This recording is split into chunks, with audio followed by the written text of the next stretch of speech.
Hey there guys, you're watching This Side Up for StealthyBox.com with me, Gemma Morgan, bringing you the day's news and previews for all things PlayStation 4. Today's Wednesday the 19th of November and here is today's news. Rockstar fixes Grand Theft Auto 5 transfer issues. So Grand Theft Auto 5 users were unable to transfer their online characters from the Xbox 360 and PlayStation 3 versions of the game to the PlayStation 4 and Xbox One if they hadn't played since 2013. Rockstar Games addressed this issue by releasing an update for the PS4 version yesterday in the late afternoon. As of this morning, the issue has been fixed across all platforms. It's really great to see Rockstar had some urgency in addressing this issue. I think it says a lot about how much they value their customers, and I'd love to see more companies having this attitude to tackle these sorts of issues. And in another GTA story, GTA 5 peyote collectibles add great wrinkle. So Rockstar Games has added 27 collectible peyote plants that you can find around the game world. Each plant, when consumed, will send your character over the edge and give you hallucinations that turn you into an animal. These animals include seagulls, chickens, pigeons, and more. I think you've got to give it to Rockstar to come up with Easter eggs like this. You know, this is really hilarious and it's completely crazy, but I'm so thankful they add silly stuff like this. I love their sense of humor and I cannot wait to poop on somebody's head. It just sounds amazing. Good work, guys. Love your sense of humor. And lastly, Evolution Studios shows off the ignition pack of the cars for Drive Club. Yesterday, Evolution Studios revealed a lineup of free cars on Facebook for gamers who already bought Drive Club. The list also includes 5 cars that will be available for free in the ignition pack. Sony Japan released images of the cars this morning, which included non-European cars. The Ignition Pack will be available to download on November the 25th in North America and November 26th in Europe. After the disastrous launch of Drive Club, it's nice to see that they're starting to take a step in the right direction and address the issues that affected their customers. After such a disastrous launch, it's nice to see a company is trying to say, look guys, we are sorry. This is a way for us to kind of make it up to you. It's nice that they're doing it. Hopefully it will be able to make people forget a lot of the issues that happened at the launch. It's a step in the right direction in my opinion. So guys, with the launch of Dragon Age Inquisition, I've been thinking to myself about what class I would like to play in the game. Now, Dragon Age Inquisition, you have your basic RPG characters, you know, the general archetype. So we have the rogue.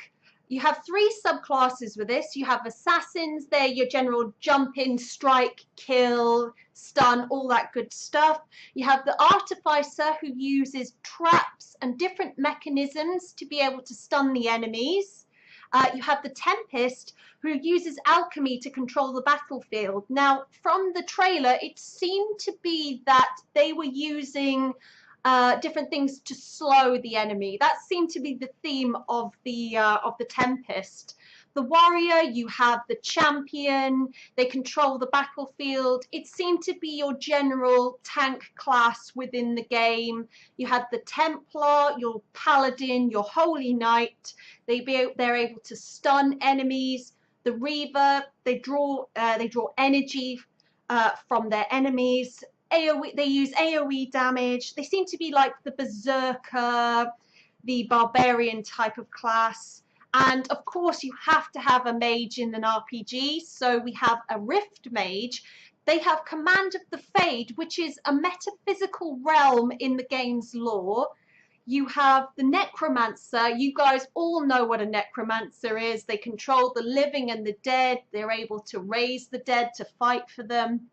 But we also have the Night Enchanter, and this is your kind of melee mage, and they use a lot of defensive magic to be able to control the battlefield.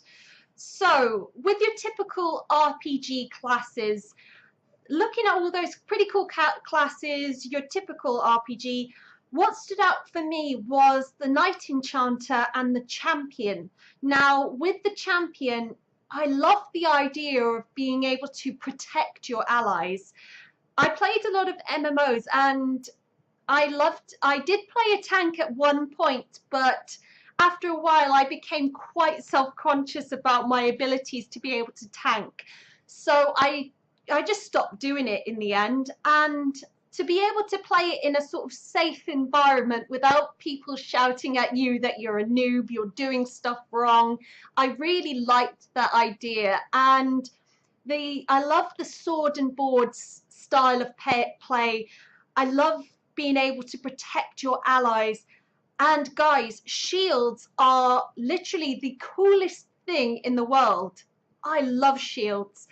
During MMOs, I like to play classes that have really cool shields. If the class has a shield, they are amazing to me.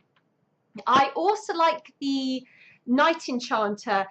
A combat mage sounds really cool, but they often fall short in other games. It seems like a fantastic idea, but other games just haven't been able to do this sort of melee mage well. They always seem to be very weak. They never seem to have the best of both worlds. So it would be fantastic if they managed to deliver on this.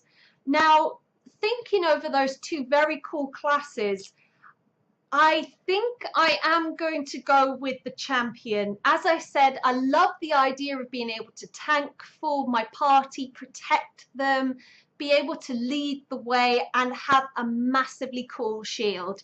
So guys, what I want to know for today's question is, what spec will you play in the game if you were to buy the game? If you were to buy Dragon Age Inquisition, what spec would you choose?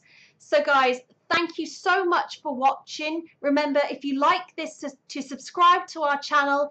Remember to like, comment and share on this video. Please visit us at stealthybox.com. Remember to follow us on Facebook and Twitter for all your PlayStation news and reviews. And until next time guys, happy gaming!